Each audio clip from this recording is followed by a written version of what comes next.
5 mindsets of digital marketing. So we've been in digital now for 20 years, and in that time we've met with hundreds of in-house marketers, be that marketing execs, content execs, marketing managers, directors and so on. And a few years ago we spotted a pattern, which was that around 20% of the people we speak to present as feeling happy and in control of how things are going with the marketing, but the large majority present as frustrated, worried or sometimes overwhelmed by the challenge of generating leads online. And we thought, well, if 20% of people can master digital marketing and enjoy it and feel like they're doing well, then what separates those people from the 80% who seem to be telling us that they're frustrated and not getting the results they want? And we actually did a study of just over 200 clients that we'd worked with over 20 years. And for each one, we scored them on different aspects of how they'd approach their marketing and how happy they normally felt about results. And the takeaway was a big one. Success was less about using particular tools, tactics, or techniques. It was actually mostly about mindset. It was about how these people thought about their marketing. And the 20% who were truly relaxed and happy with how things were going had this particular mindset. We actually identified 5 different marketing mindsets amongst this group of 200 businesses. And one in particular seemed to be the key to success in digital marketing. So let's pull up the slide here with the 5 mindsets, and maybe you'll identify which of these you and your team might have had at different points. So first, top left here, we've got the lottery mindset. And lottery mindset is, I've heard about a particular marketing tactic, people seem to be talking about it, therefore I'm going to have a go with it. So for example, most recently, maybe TikTok, maybe Clubhouse would be newer social channels. And there are people who feel like they'll be the holy grail, this is new, I have to try it, so I'm going to invest time in them, even though I'm not quite sure if there's evidence that, my audience is there and this is where my audience want to engage with me. So their mindset is really like, if there's a lottery, well, I've got to have a ticket. And the reason this approach rarely works is because you waste a lot of time and money and never really master any particular marketing channel. You've got kind of shiny object syndrome effectively. And it's surprising how many people in marketing work this way. So eventually a business will get frustrated that it's investing time and money in various digital techniques and not seeing results. And when they're frustrated, a common step is to hire in experts. And the feeling is, let's get this marketing thing off our plate and have somebody sort it out. And that often leads to Googling around, finding an agency, hiring them to build a website or run a marketing retainer. The issue here is SMEs often don't choose a well-matched agency. It's astonishing how many businesses work with an agency that isn't matched on sector or skill set specialism. So often there's the wrong agency, there's the wrong style of engagement.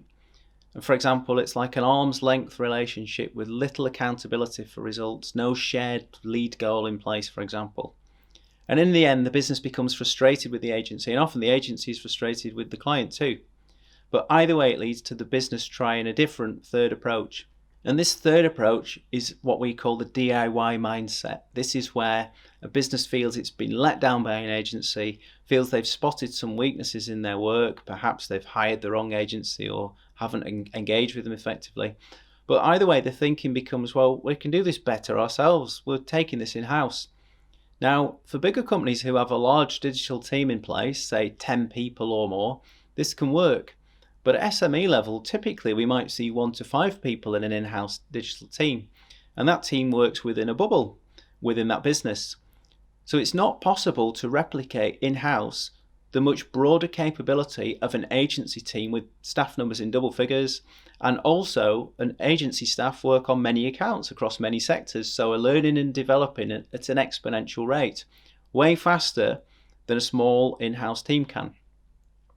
So again, there's disappointment when the website that was built in-house or the paid campaigns that were planned in-house by the small team don't deliver the results the business needs. And some companies cycle through these mindsets several times before they realize they need to just take a radical new approach to digital.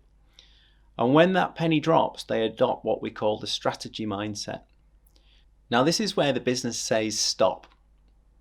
We're going to research this. We're going to get a deep understanding around our ideal customer a deep understanding around our product or service and how it helps them. We're going to build the assets our campaigns really need to work to a high standard, and we'll run a website that converts at a really high rate and which is continually improving. And we'll have the best matched digital experts for our business around the table each month. And we found a key indicator of when this mindset has been reached is there's an extensive digital marketing strategy published in the business. It exists as a document that you can go and read. The same way there's a business plan or brand guidelines, for example. And funny things happen once this strategy mindset kicks in. Marketing teams stop talking about being busy and overwhelmed, for one thing. They stop talking about the stress of trying to catch up with targets. And they stop feeling like something's wrong around them, or maybe even that they're not the right person for the job.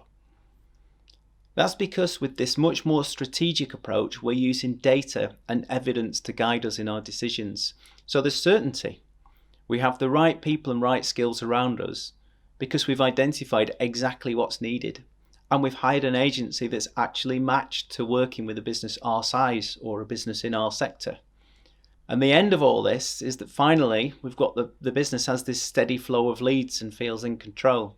So we now see it as our job to help people move from these top 3 mindsets to this strategic approach. And we've built up lots of assets and workshops that help people make that switch.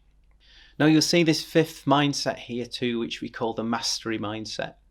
We actually only saw a few examples of this approach, but we did think it was worth highlighting. So this is people who've been running very strategy-led marketing for many years, maybe 5 or 10 years. And these people were different. As you'd expect, these were totally in control and could almost turn up the volume on lead generation whenever they wanted. And it was because they'd been practicing the strategy mindset for so long, it had become like muscle memory. They had unconscious competence. So they could plan campaigns with a huge bank of prior knowledge and a really deep understanding of their ideal customer and how their product or service helped them. These are the sort of people, for example, who are asked to speak at conferences or they're invited to be expert guests on a podcast. A minority perhaps, but a good illustration of what happens when you run your marketing strategically for many years. So the food for thought here is which marketing mindset do you or your team have and which have you had in the past? And what steps do you need to take to get from where you are currently to a completely strategic approach to your digital marketing?